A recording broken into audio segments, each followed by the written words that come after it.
Anish Thing explores subcultures around us that make for great interests and hobbies. These range from topics like affordable art to exploring the world of coffee, hi-fi, sneakers, watches, vintage fashion, where the list goes on and on.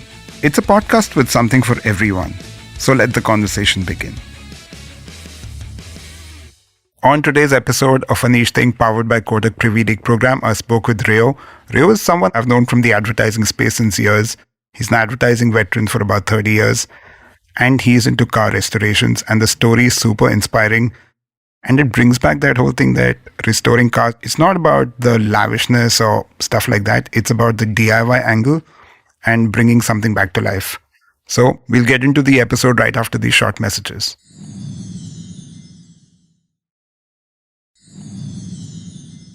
Hi, Rayo. Good to have you on the show. Thank you, Anish. It's a pleasure being here. It's a real honor. I've been following your podcast for ages. Never thought I'd be here.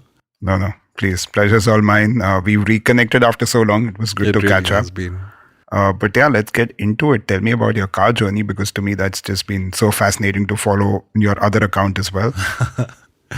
Yeah, I think it all began like with most kids from my community. I had petrol-head grandfathers. They really had fuel running in their veins, both paternal and maternal. And, I grew up seeing things like my paternal grandpa doing his engine rebuild on our dining table. And then he did things like painting his own car. And so, for a kid growing up, it was vastly normalized. There was no question about this being an aberration of any sort. And I just grew up thinking everyone does this shit. And so I remember we had a little Fiat Topolino, which he had, and that was the first car that, I would sit in and pretend I was driving it, and I was really tiny. I was 4 or 5, whatever. And, we had about 6 or 7 cars at that point in time in our old home at Altamont Road.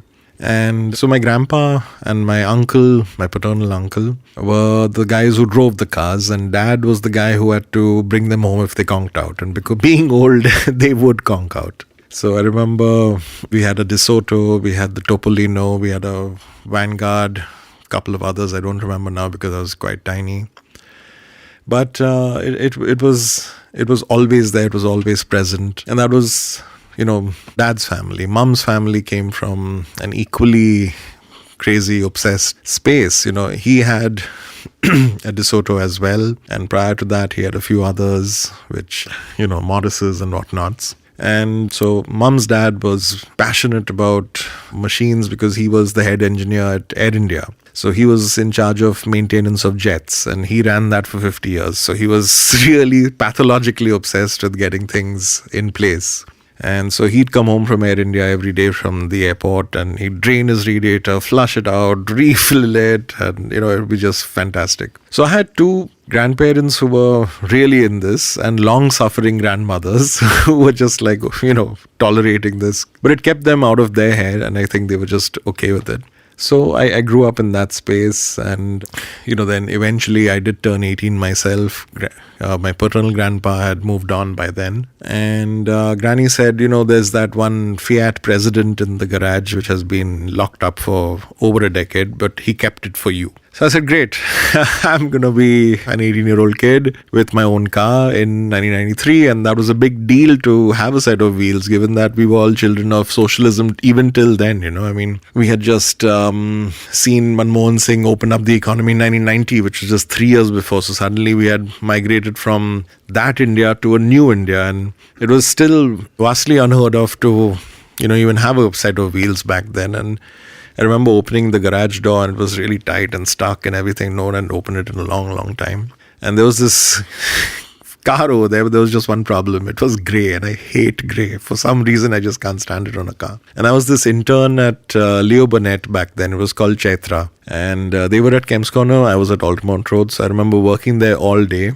And then I would come home and get back into the garage, and I scraped that car down with my bare hands, okay? And I looked like a serial killer because I had like turpentine, kerosene, whatnot in my fingertips. And, I scraped with bare sandpaper, I just got it down to bare metal. And then I painted it. And it was the worst paint job in the history of paint jobs, okay? It had paint bristles in the paint, and it looked like a furry little black thing. But I was damn happy. It was my first car. And eventually I started working. I got a proper paint job done, and I did a lot of work on that Fiat. It was like I put in oversized cylinders, so it got a little more powerful.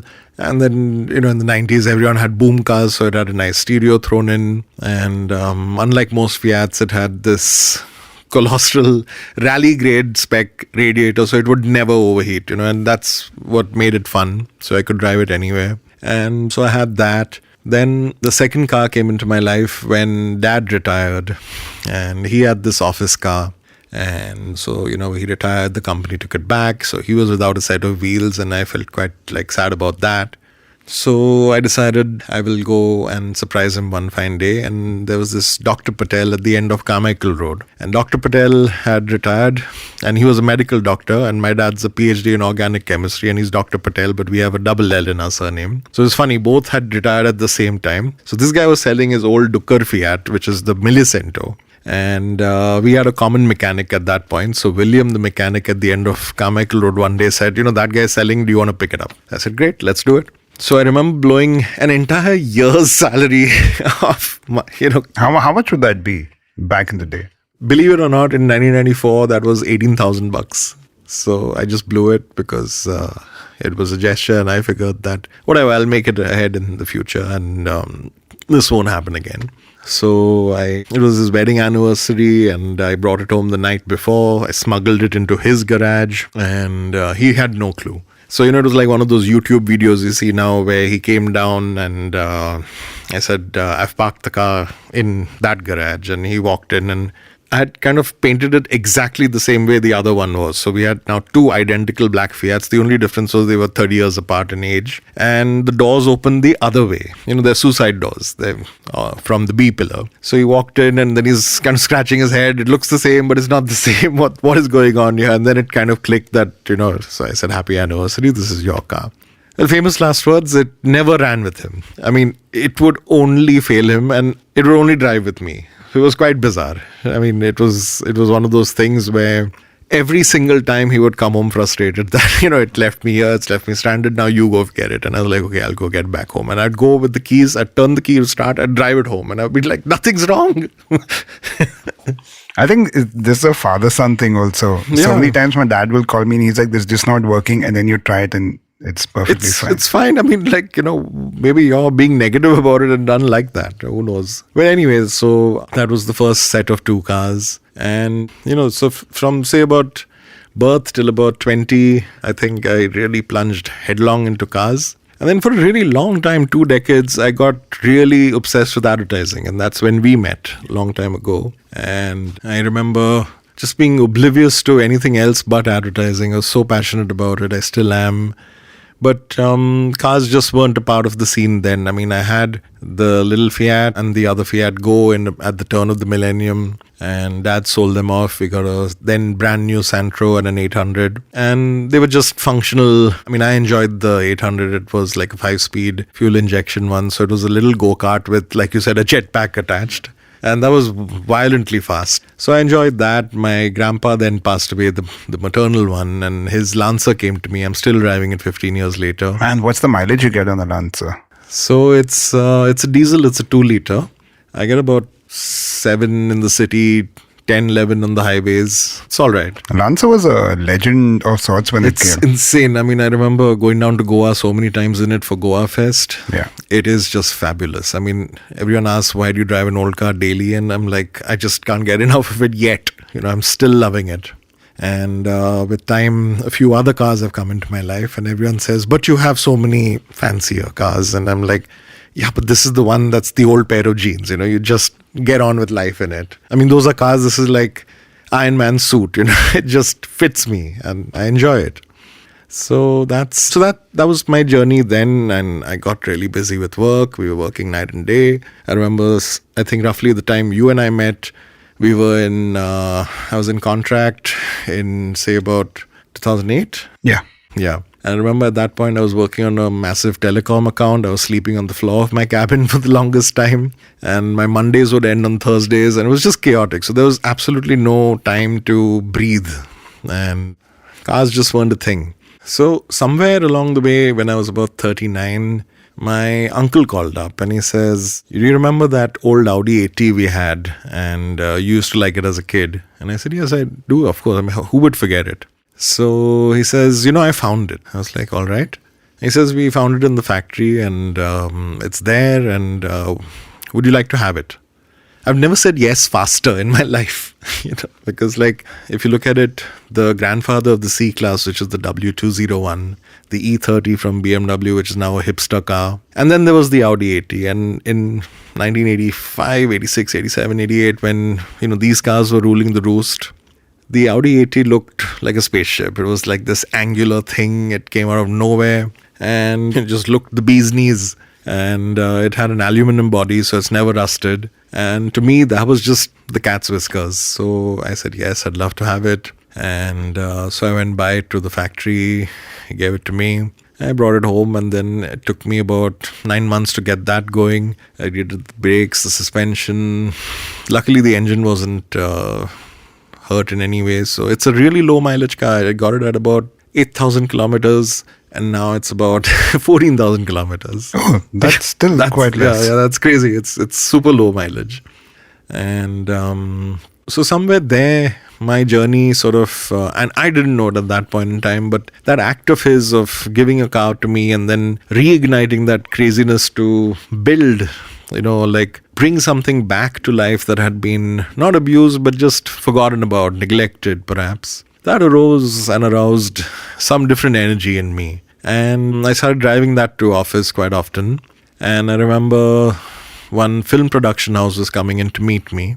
And that's when I really met my first contact into the car community. And that was Ejaz Rashid, who was running Prana, the visual effects studio back then. And he had a baby Benz. And he noticed the Audi in the parking lot. What's a baby Benz? The W201, the grandfather of the C-Class. So I remember he came in with an assistant with, production houses come in with reels for creative people to see the work and how they're doing. And it's like a bit of a pitch for them to showcase work. And, we then subsequently say, okay, we want the visual effects to be done by so-and-so or not or whatever. And so we said our hellos, and then he couldn't help but ask, there's this old Audi in the building. Whose is that? And I said, mine. You won't believe it, Anish. We forgot about the work. We forgot about the pitch. We forgot about the fact that we were there for a professional reason. We got into a conversation on cars that went on for 4 hours, and that, his assistant was like, why am I here? Like, fuck my life. So it's crazy. And then he said, we're having a meet. Why don't you come along? And we were all running as part of a Benz club then, but he said, it's fine. It's like an enthusiast community. So come and join us. And I did. And it was a Sunday morning. It's always a Sunday morning. So I was at BKC trying to find the space. And I remember at a signal, this large station wagon driven by a guy called Muzammil Qazi flew past me. It was unreal to see something that big just going that fast. And I figured, okay, that he's probably going for the meet. So I'm tailing him with all my, gunning it. And I just couldn't keep pace with him. And I still don't drive that fast. But anyway, I met the guys, and that was almost 8-9 years ago. And it's been a wonderful ride ever since. Before we get into the community angle, right? Yeah. You mentioned a couple of these cars and the baby Benz and stuff. Can you tell me more about vintage versus modern classics? Like, how do you define the eras of these cars? Okay, so, not to go all Wikipedia on you, because these classifications exist, but they're blurred lines between countries, shows, curators, judges, all of that. And that's a part of the car world which I may be aware of. I occasionally participate in, but I don't really have much to do with it. So there's an Edwardian era, which is cars up to 1910. And then there's a vintage era, which is, say, cars up to 1940. And then there's a classic era, which is like, say, 40 to 70. Now, it depends on who you ask on which morning as to whether is it 1960, is it 1950. And then, of course, like everything else in the world, the Americans have their own classification. So they've got a pre-war and a post-war category as well on top to complicate life. But fundamentally, where we come into the story is in this thing called modern classics. And the German word for that is young timers. So we use that interchangeably. So young timers are basically cars between 15 to 30, basically cars from the 80s, 90s up to 2004 is the space that we play in, because these are the cars that we grew up with as kids. And so the Countach, for example, is on, all our bedroom posters, right? And if we had a Countach in the country, we'd, cherish it and all that, but we don't, so we do it with what we have. And so broadly, that's the classification. And, it gets complex if you're in the vintage space, if you're in the classic space, because then which year defines those classes, as I said, like it depends on show to show, concourse event to concourse event, but that's really above and beyond my pay grade, really. Two things I wanted to touch upon. One, of course, the community angle, right? How does one even get into this? And the other thing that when we talk about a lot of these things, the cliche is very expensive Rolls Royces or whatever, right? But getting into perhaps restoring cars could also be a Maruti 800, for example. It's not necessarily about expensive cars as such. Absolutely. It's you've hit the nail on the head. And that's a fantastic way to start the whole conversation, because to me, this element of snooty behavior, this element of exclusive, and this element of ring fencing things, and this element of you have to have an expensive car in order to be considered to be anyone is, maybe it works for some people, it doesn't work for me. We've had 18-year-olds fixing up their Zens. We've had 18-year-olds fixing up their family ambassadors, Fiats. Along the way, some people have had old Benzes, old BMWs, old even Mark 1 Golfs for that matter.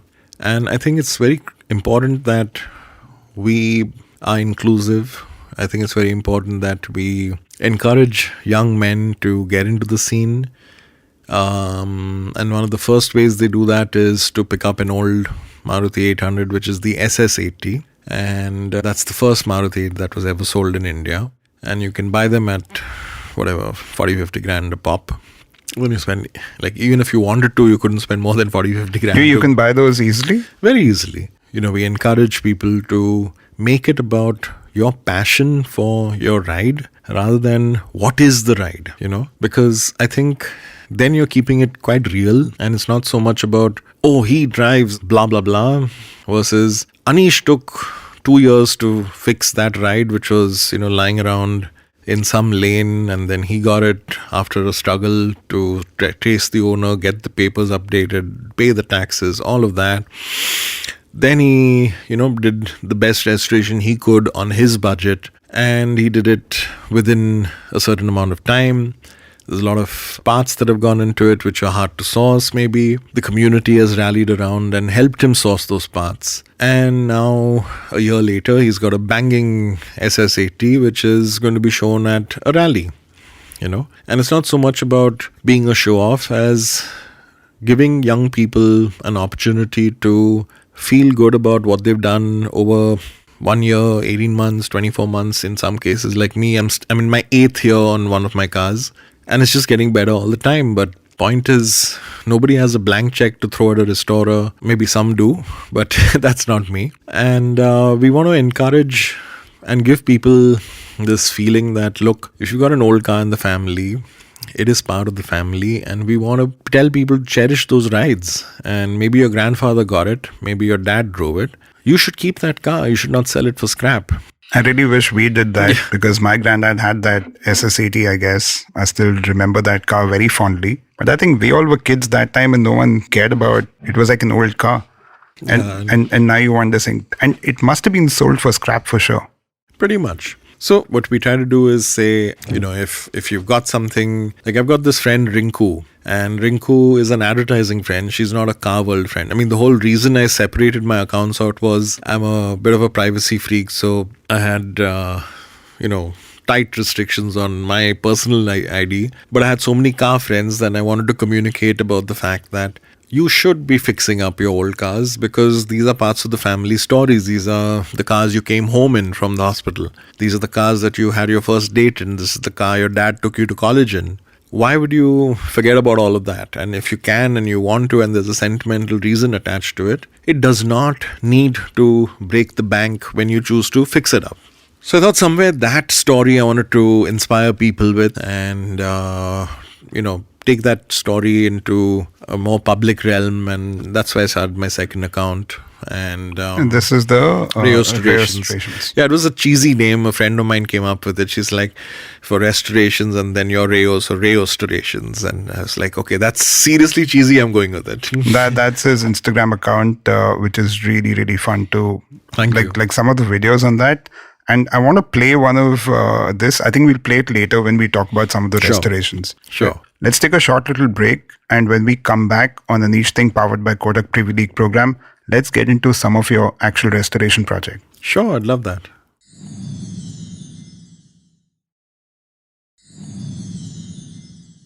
We're back on the Niche Thing powered by Kodak Privy League program, and I'm talking to Rayo. Rayo, let's get into, take me through one of your restoration projects, right? Like, how do you find a car and the journey there onwards? Sure. So I was in an agency called Contract. The office was at India Bulls. I was going for a client meeting. We were kind of late, so I was going faster than I should have. And out of the corner of my eye on Tulsi Pipe Road, I saw my dream car, which was like this coupe from the 80s. It's an S-Class, which was technically the C126. So C in that designation stands for coupe. 126 is the model number, the chassis designation code. And it was basically the S-Class of the 80s, but the two-door Grand Tourer version of it. And as a kid, I had seen the same model, which came out of Nepean Sea Road from Malia's house. And I didn't know it was Malia's house then. It was just, twilight hour. I was at a bus stop. I had just left Sumit, my best friend's home. And I was just standing there waiting for the bus to get back home to Kemp's Corner. And this thing came out, and it looked like, from Stranger Things. It was like a spaceship, man. I mean, I was just like transfixed. I was hypnotized. I was just like, wow. And it just passed me by, and I was just stunned. Okay, it was like hypnotizing to see something like that, because, this is all pre-internet days. Okay, it must have been the early 80s, maybe 85, 86, somewhere there. And it was just one of those scenes. And then much later in life, I realized, okay, this is the coupe, blah, blah, blah, this is that car. And it had been a thing for me ever since. And I remember it had this huge Mercedes star right, in the grille. And it was very, very, very, one of those significant moments in a kid's life where you're completely mind blown. And so anyway, cut to maybe nearly 40 years later, and I'm like going pell-mell down Tulsi Pipe Road, and there's this exact same model, which is, it's covered with 2 or 3 inches of dust, cobwebs, muck. And I was just like, hang on.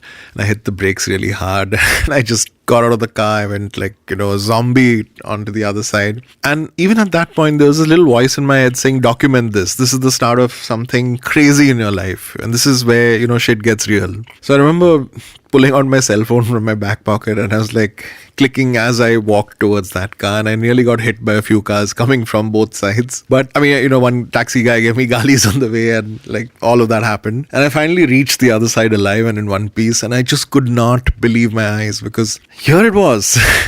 And it was like watching or seeing Marilyn Monroe begging by the side of the road, and it was crazy. Like, I just could not believe my eyes. So I was like, how can it be? Like, what would have happened for this car to be here in this state? So I took a few photos of it, walked around the car, and then my team was screaming at me from my own car saying, we've got to get to the meeting, blah, blah, blah. So I said, okay, fine. Then I hopped back into my car and went for the meeting. But my mind was there, I was like catatonic. And I remember going back, looking at it again, and, then pressures of work, so I had to get back to office, blah, blah, blah. I went home that night, I couldn't sleep, all right? I'm just staring at the ceiling, just in this frenzy of how, what, where, why? What is going on here? And so then that night, I did something quite bizarre. I went back to the car at about 1 a.m, and I just parked across the road. I just kept looking at it. I think I looked at it for about 3 hours straight, till about 4 a.m. or something. I just looked at it. I was insane because it was surreal, okay? It's like, how is this here?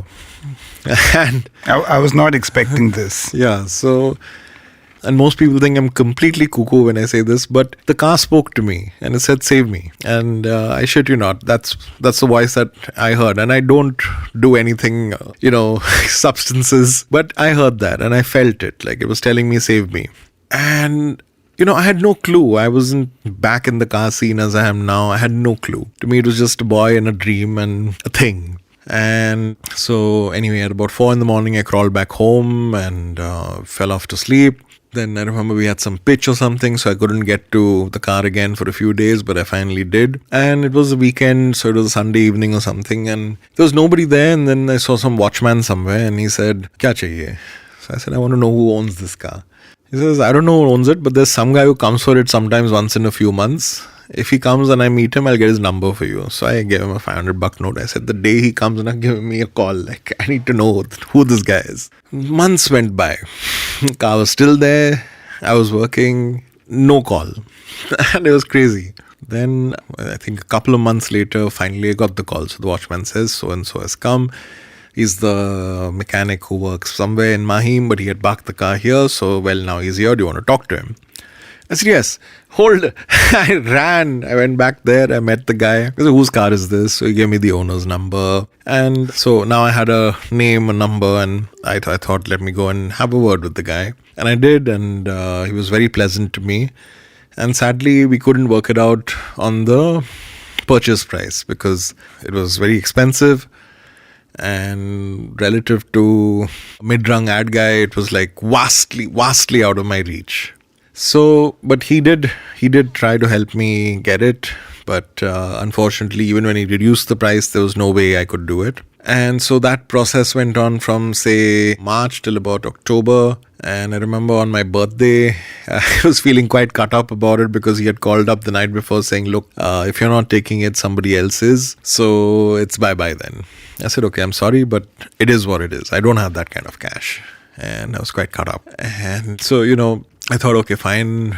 I have an Audi A3, which is running fine. Maybe I should get a little baby Benz, the C-Class Grandpa, to be a sister car to that as some form of consolation prize in my head, like at least that way I can feel I did something with my life. And so I started looking at those cars. And I went through 1, 2, 3, 4 test drives.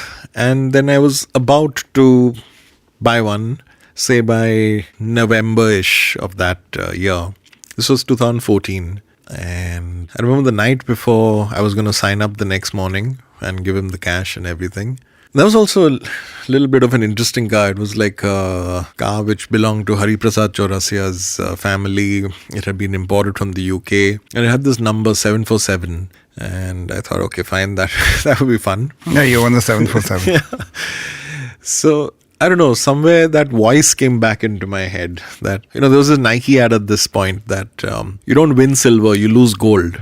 And somewhere that came to my mind and I was like, am I really buying this because I want that, or am I just buying it as a consolation prize? And so I thought, okay, fine, you know what, this is the consolation prize, never mind. So then I thought, let me not buy that, and instead let me see where that car went and see what I can do. Because now the itch had become an obsession. And so around December, I started asking around to figure out where is the car. I mean, it got sold, yeah, but it's not been seen ever since. And I had by then sort of gotten into the community and I knew enough people across the country. And it was funny because no matter where I asked, from Delhi, South, East, Gujarat, no one had seen it. Like, it was just nowhere. It had fallen off the map. So suddenly this paranoia got into my head that has it been scrapped? Because it was the car that could not be restored when I had seen enough forums with enough very respected names saying that it cannot be done. And it was quite depressing to read all of that, really. So I remember from December, Jan, asking everyone I knew, have you seen this? And they said, no, it's just gone. So like, damn, this is crazy. So one night I was like having a complete meltdown over it. Like, how can it just vanish? Like, has it really gone?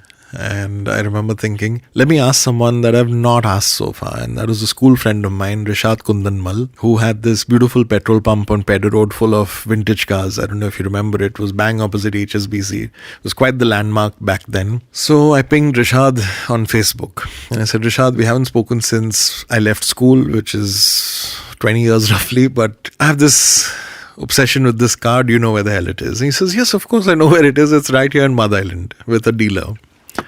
I said, damn, can you give me a number? And about half an hour later, he had the dealer's number and everything with me. And I called up Amit, the dealer. And he says, yeah, sure, I've got it. I want to sell it. If you want to come and see it, come see it. And then he says, by the way, I got it started. So I was quite excited, like, wow, now it's alive. So I got into my car and drove all the way to Mud Island. And Amit's like a Desi Vin Diesel, he's like bulked up and quite intimidating to look at. So I remember going in and he says, okay, so I'm going to sell it for this. And if you want it, it's yours. I said, great. There's just one problem. I don't have that cash yet. So then I thought to myself, if money is the only thing, then I've got to figure this out. And I will never get this thing again.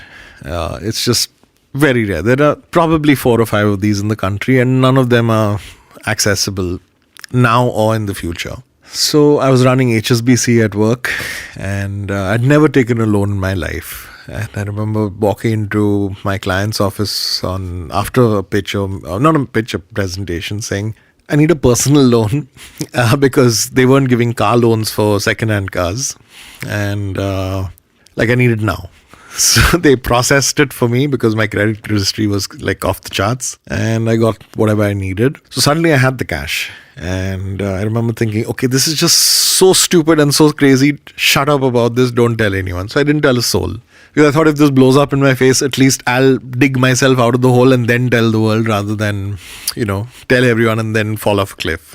So I had the money. I bought the car. And, it was like buying Swiss cheese because if you put your finger on the metal, you would go through.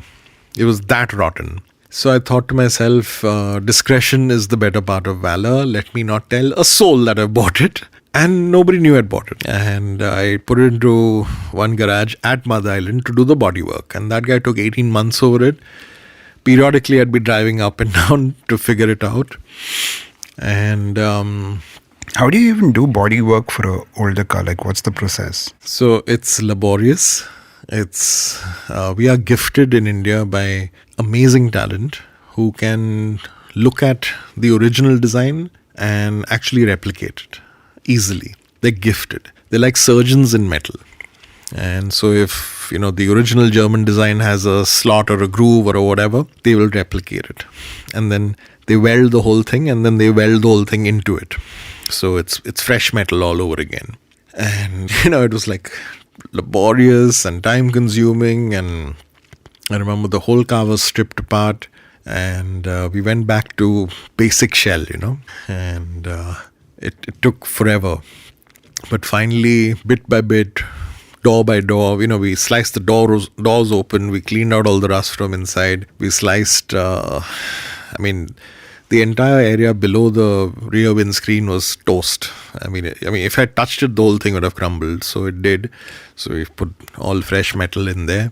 And 18 months later, we had a body, but nothing else. In that 18 months, by the way, the guy had shifted garage 3 times. And each time it was a cardiac arrest to see your car with, parts. Like, it was just a collection of 5,000 pieces of a jigsaw puzzle going from garage to garage. And you're like stressed out, like, will he lose something? Will he not? But I think God was really personally supervising this build. And we made it happen. Finally, it was all in one place. It got painted as a low budget paint job because I wanted to finish the car, make it mechanically and electronically perfect, and then do a fancy cosmetic job later. That later hasn't yet come. It's been 8 years. It's been 8 years? Yeah, it's been 8 years. I got it as a 40th birthday present to myself and I'm still fixing it, still making it stronger, still everything. Well, anyway, so then I had the interior done, I had the body work done, I had the paint job done, and then now I needed to get it started and run. So I took it from Mud Island to Turbe, to a friend's garage who is Mahesh Patell, and he runs this thing called Hyperpower India. And Mahesh and I got friendly because he had come to help me with my Audi one day. And I remember looking at the way he worked like a surgeon, and he was very precise with the way he did my carburetor. And I thought he reminded me of my dad, who was like a scientist as well, and I liked the vibe. So I said, Mahesh, I've got this whole thing. Don't tell anyone. I've got this. Will you please help me start it up? I said, sure. So we flatbedded it out, and that was, I think, December 2016 or something. And then I told the curator of the Benz rally, look, I've got this car. If it runs, can I get it for the rally? And he was very kind, Perseus Bandrawala, and that's really where we started becoming friends. And he said, look, if it runs, bring it, because it'll be a story. It'll be something that's not been seen in a long time. It's a car that people have given up on, and it would be great if it's moving. I said, sure. So, Anish, we worked on it. Mahesh worked on it. Mahesh probably ripped his hair out in frustration because it's one of the most complex cars ever built by Mercedes. And it's got so many complex systems that all need to be working in order for it to fire up and run right. I mean, these cars can run, but they need to run right. I remember the night before the rally, we fired her up for the first time. All right. It was crazy because now, like, boom. So while the dealer had done something, he had done some jugaad, and it was just a shit show, frankly. So Mahesh did it the right way. And I remember thinking, okay, now we're in business. Let's do this.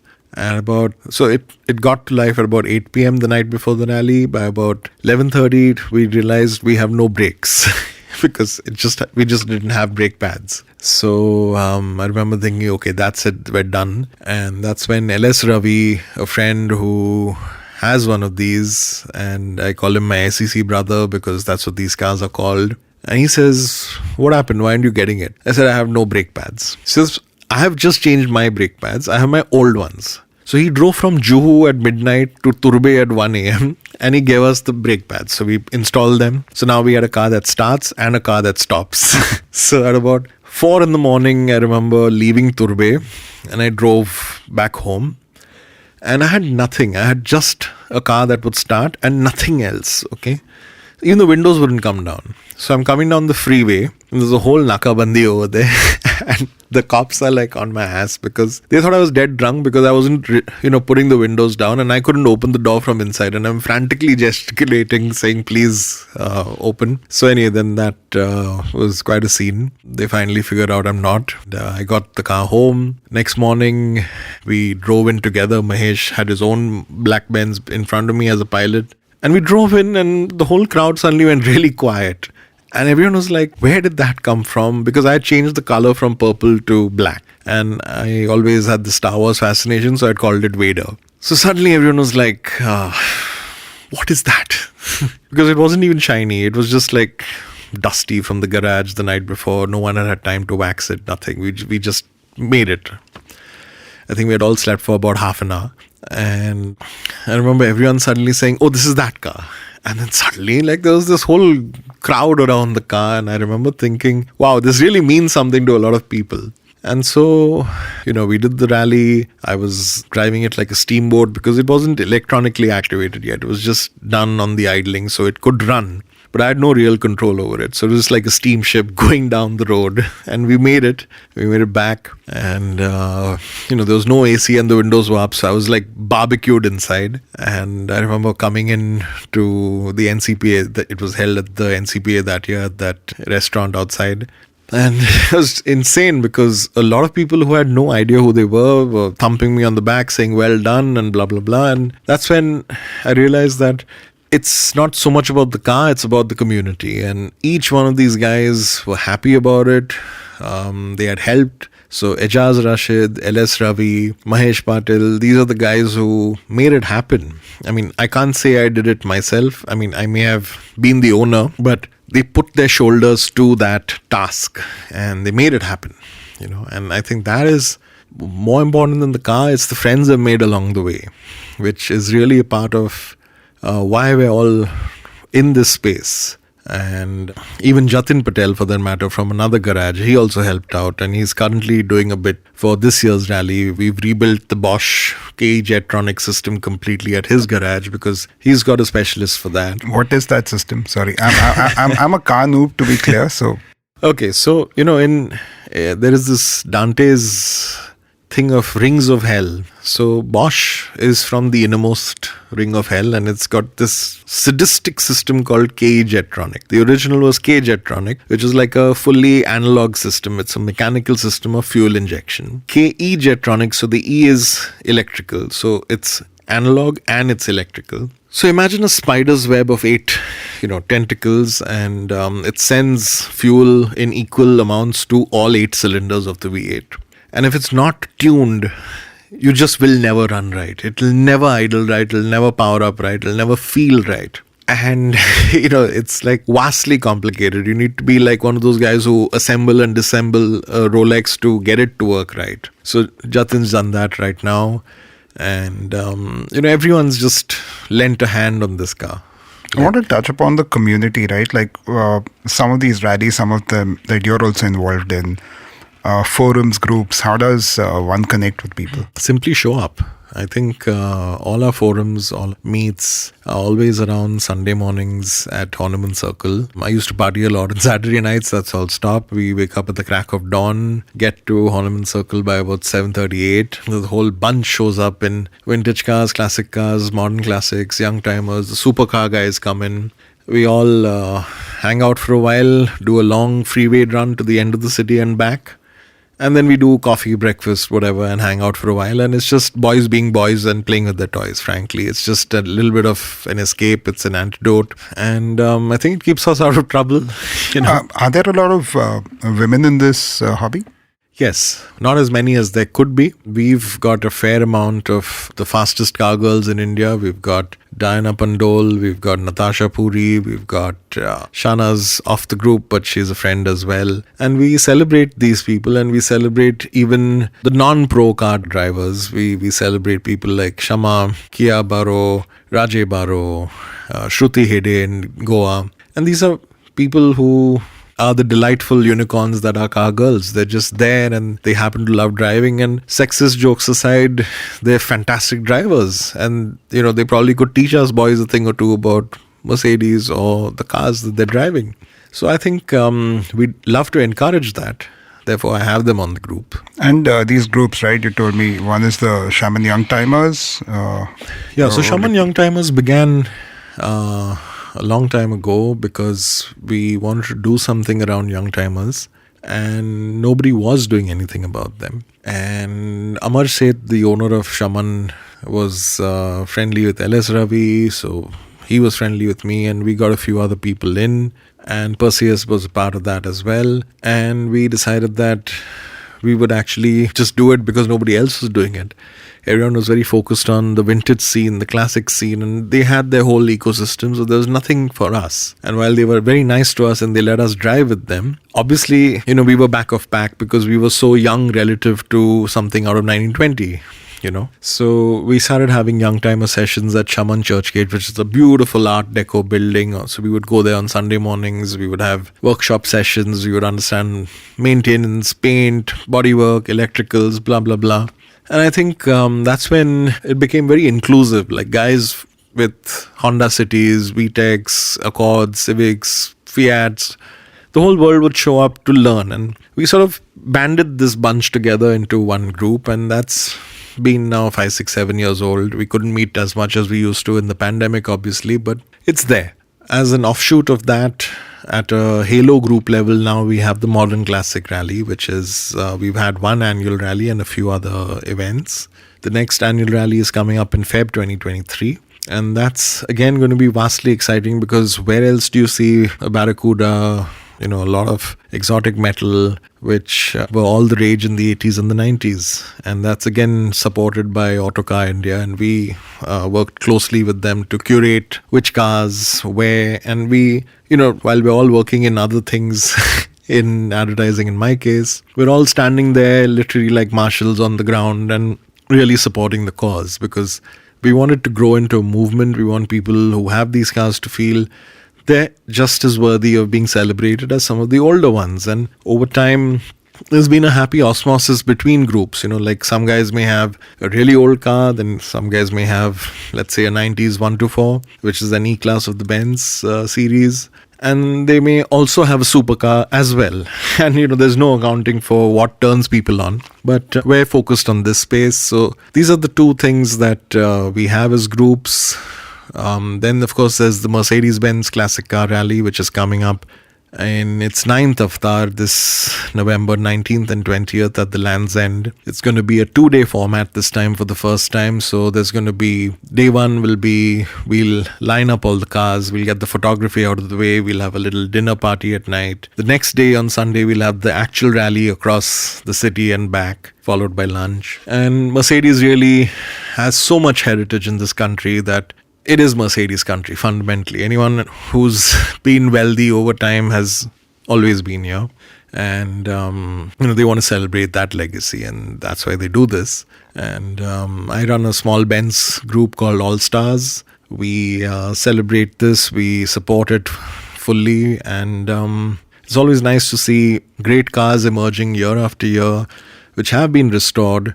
Some of them are restored at concourse level. Some of them are restored at an affluent level, and some of them are bare budget. But it's just great to have them here, and it's just great to celebrate each one of these cars. I think I really like the fact again, right, that it's not about, like you said, you could have a very affordable car and you could have a supercar.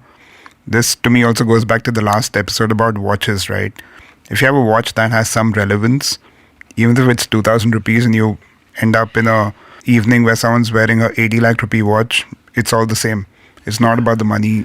Yeah, and anymore. That's the kind of guy we want to celebrate, the guy who's in it for the passion of it, and the enthusiasm of it. And, if you're the show-off sort, then I'm sorry, you're just not a part of my life or my groups. We do not think that the sun shines out of anyone's ass. If you just happen to have a great car, okay, great. But there's always someone bigger than you in that space. However, we do celebrate the guys who've built their cars, know their cars, understand the brand, understand the history of the brand, and help each other out in the community. And I think that's the nicest part of any member, really. Great, yeah. I think I remember, I can name Pilzad Master. He's got a C63S, which is like an AMG, really rocket. And he also has a 1955 Fiat, and he's also got an SS80. Now, how do you account for all three? They're just beautiful pieces. And he also has a 70s classic Benz. So there you go. These are the guys who are very passionate about each car. And he's not necessarily showing off about it. He's just very happy to have it, and he comes for drives, and he's a part of every group, So those are the cool guys.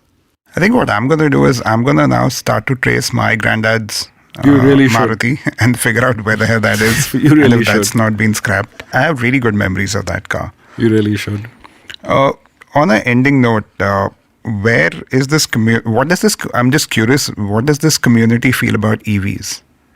So mixed emotions.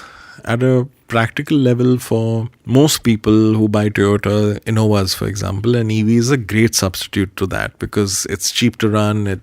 It's just an appliance. It gets you from point A to point B. No hassle, no fuss, no headache, nothing. For the car community at large, EVs have two schools of thought.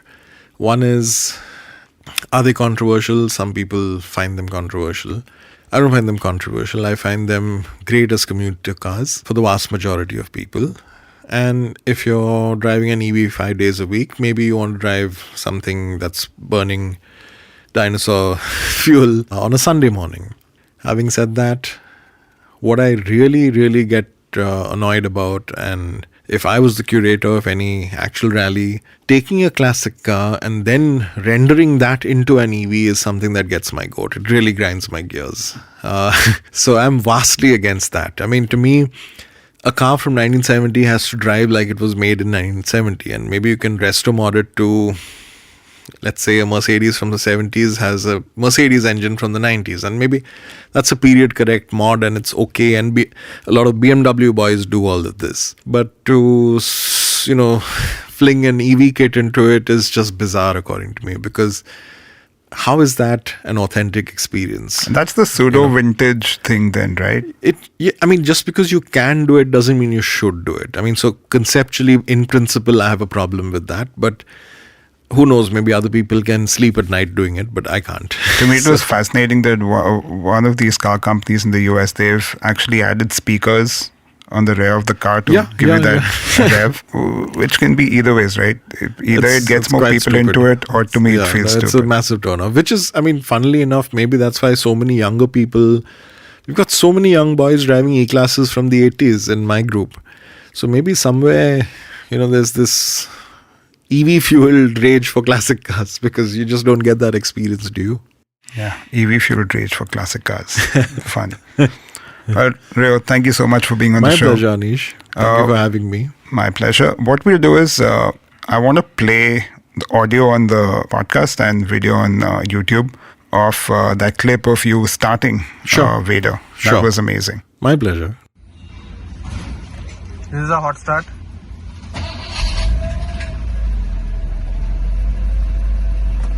Now see the way it revs.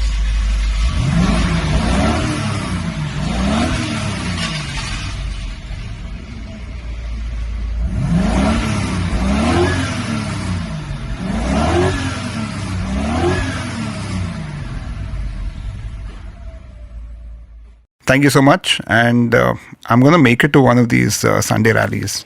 Most welcome. Do come for the MBCCR. I'll send you the registration. Yeah, please. If you like this episode, do write to me on social media. My handle is Anish B on Twitter and Instagram. Tune in next Tuesday for yet another fun episode of Anish Thing on the IVM Podcast app and all major podcast platforms.